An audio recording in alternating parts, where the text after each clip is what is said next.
Mbaor Actu te seen YouTube bi nga xam ne lépp li ko taxaw ju mooy xam ak xamle jaar-jaaru mag ñi ba tax yow mi am gàmmu ziar wala màggal nga bëgg mu yaatu wooteel 76 460 13 31 Mbaor Actu muy seen YouTube moo xam. Daïratul Moustarchidine wal Moustarchidati section Bandeñ Fass et Bandeñ Wolof organise un concert afro-arabe animé par la Firqatu Asia le 4e jour de la Tabaski à Bandeñ Fass. Animé par la Firqatu Asia à partir de 20h30 ma ne section Bandeñ Fass Bandeñ Wolof ñoom ñooy amal concert bu mag di concert afro-arabe kañ lay doon ma ne la bu ñu tabaskee ba ca ñeenteelu fan ba ñu koy amal foofu ca diwaanu Bandeñ Fass ana ñen ñoo koy animé ma ne la Firqatu Asia mise en place nag dinañu ko amal bu 20h30 jotee kon nag mi ngoog di lu am solo ñu ne nag ci concert bu mag boobu ñuy amal foofu ca Bandeñ Fass 4e jour tabaski ñu ne bés bi nag dañ ci bëgg rendre un vibrant hommage sunu ay papa sunu ay wayjur ñi nga xam ne si ne tey seen loxo masul jóg benn yoon ci section bu Bandeñ Fass ak Bandeñ Wolof doonoon lool jàmbaaru daayiratul Moustarchidine wala Moustarchidaty monsieur Pape Seck Bandeñ Wolof ak sunu papa Modou Astelo Ndaam Kër Giri ak képp ku fi bàyyi ko parmi nos parrains monsieur Mbaye Dieng président association Guney Tay Mbadia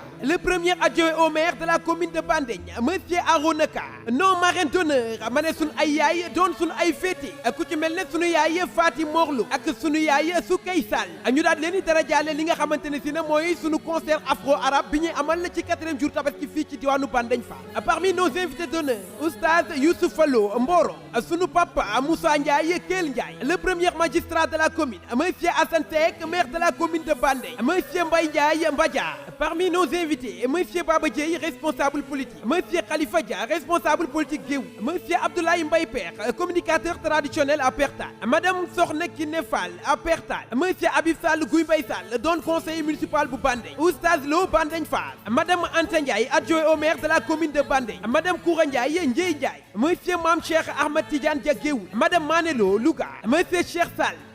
docteur Ali Mbaye monsieur Ismaïla Sall conseiller municipal Bandey imam Modou Seck Bandey monsieur Bàcci Seck madame Nogoy Dieye Bandey madame Kolelo section Mbadiar Ndiaye section Guy Mbaye Sall section Géoul section Ndam Kër Giri section Messere Thiam et tout le conseil Kayor bés bi nag ñu ciy woo waa Daaru Ña di ci woo waa Bandeñ Pël di ci woo waa Daaru Sall di ci woo ñëpp bàyyiwuñ kenn mboolem tund Mbawoox ñu ngi leen di woo ci concert afro arabe boobu ñuy amal artiste invité et doon le meilleur tiktoker de l'année bokk ci daayiratul Moustarchidine wala Moustarchidaty de son vrai nom Moustapha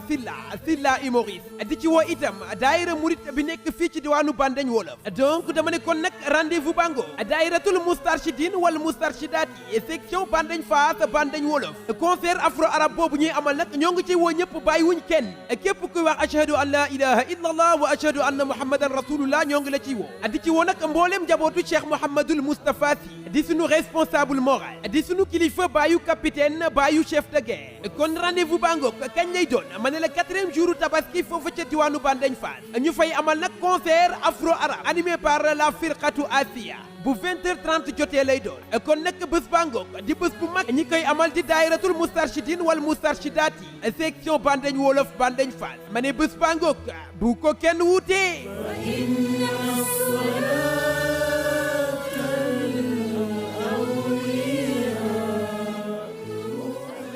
jox na ko l'islam ak taxawaayam yow mi am gàmmu wala ziar wala wàcce wala cant wala lépp loo xam ne jëm na ci wàllu diine ba ci conférence yi jokkool ak ñoom ñu mën la ko defal directement wala ñu